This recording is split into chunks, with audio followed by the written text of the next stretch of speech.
Everybody, welcome back to Maker's Playground. How are all you beautiful people doing today?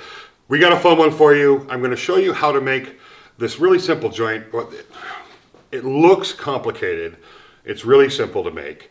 I built a butterfly music stand for my daughter. Here you go. And the joint at the bottom is these pieces are kind of rounded and have curves to them and have rounded over edges. So that joint, the way they join together, can look a little bit intimidating, but it's really not. It's super simple. I'm going to show you how to do that today, and we're going to do it on a table saw sled that we built in less than 10 minutes. Have you seen that video yet? Link in the description, card right here. Let's get going.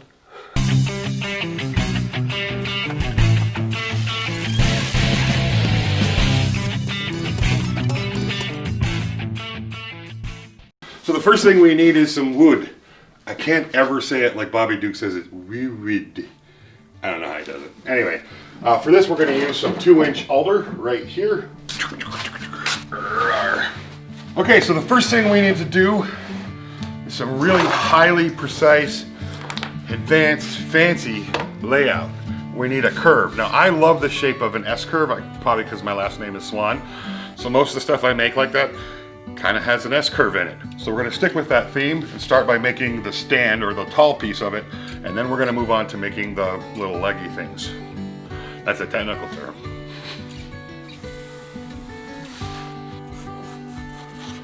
All right, I like that shape. So we're going to make this the base side, and because we're not want to get super fancy, and we'll save this for a different video on how to flatten that, we're just going to use a round base. So this will be sitting on the ground. Roundish base, something like that. So before I go, I'm not going to just cut both of these lines. I'm going to cut one side, and then I'm going to use a compass or a square and draw a line to kind of match the distance here. So I have those kind of coplanar to each other as they go through the piece. And then we'll cut that out, and then we'll make the legs.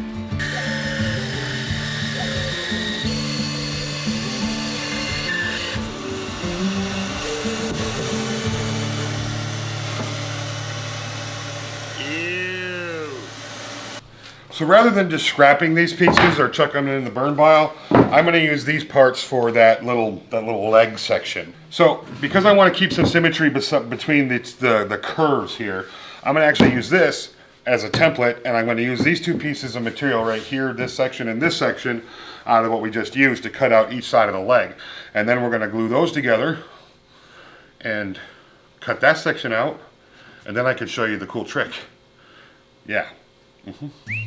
So to start with, I'm going to mark the back. Now I want the end of the leg to kind of taper down a little bit. So I'm going to start there, I'm going to move it in about a ½ an inch, and then I'm going to mark it again. So from here to here it has a slight taper. And we're probably only going to use about that much of this material, but I'm going to go ahead and cut this out, and then I'm going to use this as a template for the other piece that we'll cut out, and then we'll join them together. Let's do that.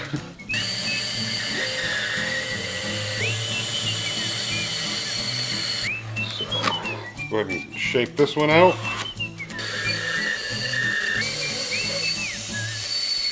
Okay, so at this point, I kind of want to match these to their size. I'm going to go ahead and chop these off here, and probably come down a little further, about right there.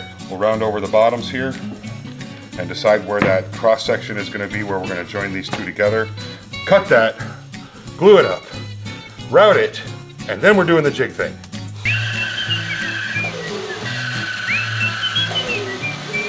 I'm using my table saw sled as a support here so I can kind of get an idea of what it's going to look like on the flat, bringing it up to an angle I like. Now this, first try, like it a lot, so I'm just going to mark this in this middle. I'm not doing it perfectly, just doing it loosely.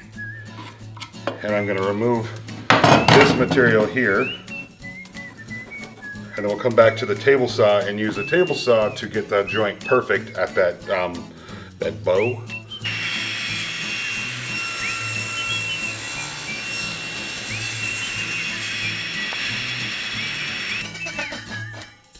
Ta-da!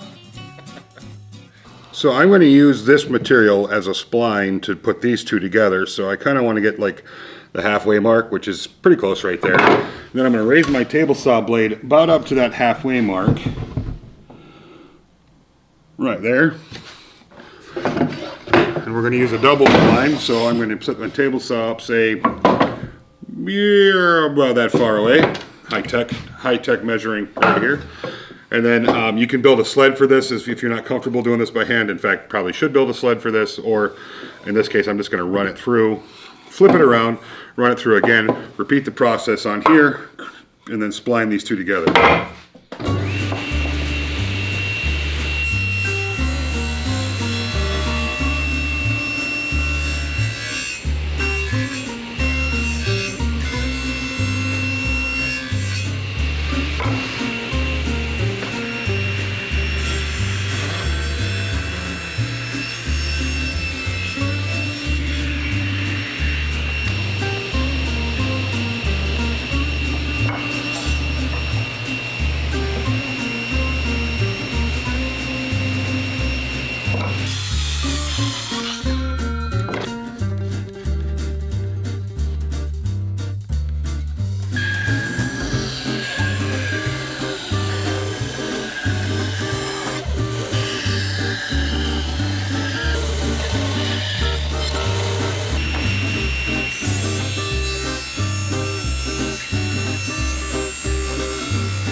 This is my fancy clamp.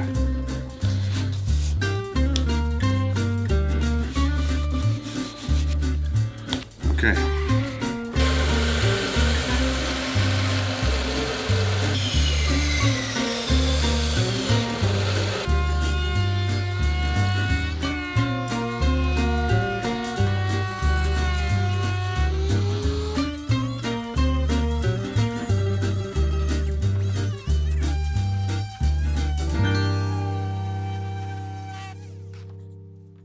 So now that we've built this, let's talk a little bit about how we're going to position it. What did I decide to do? I sanded my bottom off. But don't you wish you could do that in real life? Just sand it away. So what I need to do now is kind of think about how I want this to stand. Whether I want it to be like high like this or low like this. So if I was using this for a music stand, I could put the stand part right here. Or, you know, if this was a table, you could chop it off there. Whatever you wanted to do, but I just need to get a basic idea about how I want this to stand. And because I'm not using a clamp or anything fancy, I'm going to ask the cameraman to come help me mark this. Perfect. Okay, now perfect. Okay, so now what I need to do is create a half lap in here, and then again in here, so these overlap each other, which is going to give me a really nice strong joint. But now we're all curvy, so therein lies the trick. It's really super easy. The whole video has been leading up to this point. Are you guys excited yet? Fake it. Okay, so to create this half lap joint, we're going to do this on our table saw sled with just a quick little modification to it. But before I get anywhere, I know that I want to come through this joint about a third of the way. So if I come a third of the way here and I do a third of the way on the legs, That's going to bring it to about right here, so it's not going to, the whole leg isn't going to come past this round over. I want to leave that round over so the other leg will meet up somewhere in the neighborhood of this. Now I could get really, you know, specific about it and measure it out, but we're not going to do that. So to create a half lap, I need to cut this joint out, but I need this to be stabilized and I need it to be pretty accurate. So to do that, we're just going to grab a scrap piece of 1/2-inch plywood, and I'm going to want it slightly narrower than my table saw, so I think we can live with that.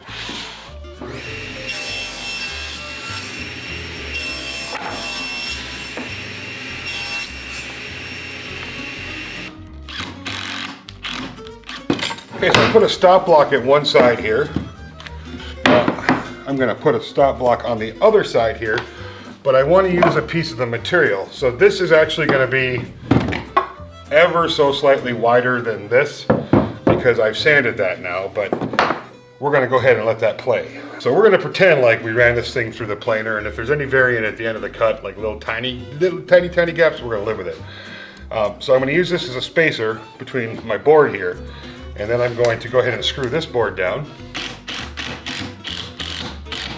Now when I run this through, I can create this little opening in here by going incrementally going over, and that's going to give me that same opening as this in theory, which creates our half lap. So I'm going to get some start stop points on this real quick, like.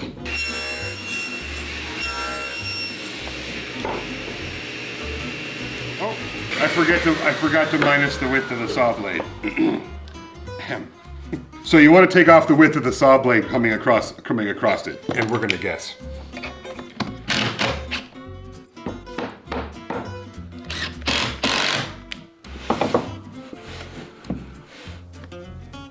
That's pretty darn close. We'll have a super snug fit, but we should be able to make that work. So the next thing I want to do is line up this right here with the blade. That's the cut we want right there. So I'm going to go ahead and just wing it in this case. So I know that this is going to be the outside of my cut right along this, or very close to it. So I'm going to put that on there, and then I will clamp this down onto the material, and then we can run our first cut.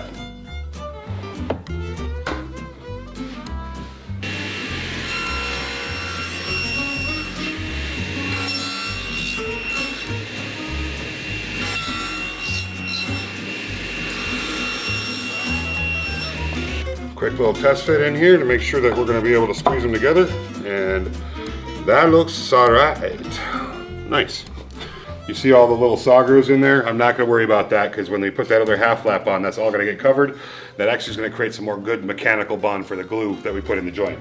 So this next step is basically a rinse and repeat for the bottom legs. The only difference is we want to be very careful about the legs on each side. They need to be the same height off of this. That way they're nice and square. The half lap is nice and square to the world, so we don't have a piece that is tilting one direction or the other, like the stanchion, the big piece coming up. If it's off a little bit, the whole side thing could be sent, tilting to one way or another direction. Now remember, our offset is slightly to the right there for the blade width. So that's where I'm going to go. Because this blade, this is actually the cut right here. That's an oops. So if this is actually the cut right about there, is going to be somewhere in that realm, is going to be center. So that's where I'm going to center it out. So that's my position there. Now I'm going to give myself a measurement from here to here. Thank you. So I'm just going to take a measurement from here to here. That's just shy of 3, and that is 3. So just tap that a little bit. 3. Okay. This is my position. I can indicate that here and here. So when I stand it up, I can lock it into place.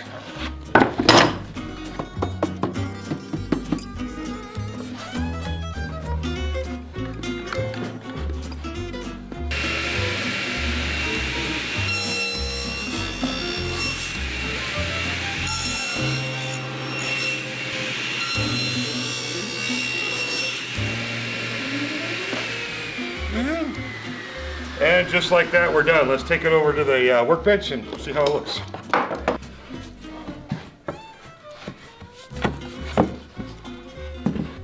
So that's actually not too shabby. A little bit of glue in there, and then I would add a couple screws from the back to give that some strength, especially since we used a spline joint in alder, which is in some species like sapelli and others it's fine, but in alder it's a little questionable. So if I wanted to do a really strong spline joint, I had to run the grain this way inside of that spline, or the spline grain would have gone this way. So think about that when if you decide to actually build one of these. Yeah, let's put a couple screws in this and see how she looks.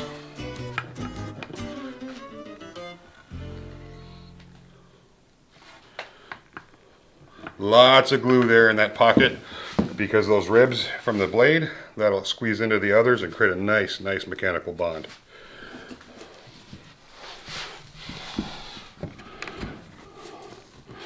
So in this case, I'm going to throw a couple of finish screws in the back here to give some added strength to it.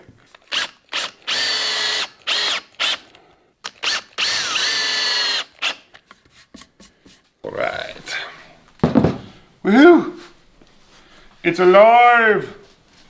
Yeah, not too bad. I could have actually leaned that forward a little bit further, but all in all, it's not terrible. Now this is a fun way you can do lots of things. You could do a legs, trestle style base with something like this. So you start with this on one side, that on the other, and some interesting stuff going in between. You could just put a music stand on it. You can do a whole bunch of fun stuff with this. One of my favorite uses for something like this is to see this on like entry tables. So you just have these two stanchions on either side of an entry table. It looks very elegant when it's done right, and not just slapped together to show you guys a video about it. But it's not hard to do. This is one of those things that I think looks a little bit intimidating the first time you actually just see the piece and you don't know how it's done. But as you've seen, this really is not, it's not complex. Just setting up a simple jig on your table saw, you can do some really nice half laps on rounded pieces and get that really cool joint and that really cool look. Thanks for watching, guys. I really appreciate it. Don't forget to like and subscribe if you enjoyed this video today. And as always, we'll see you in the next video.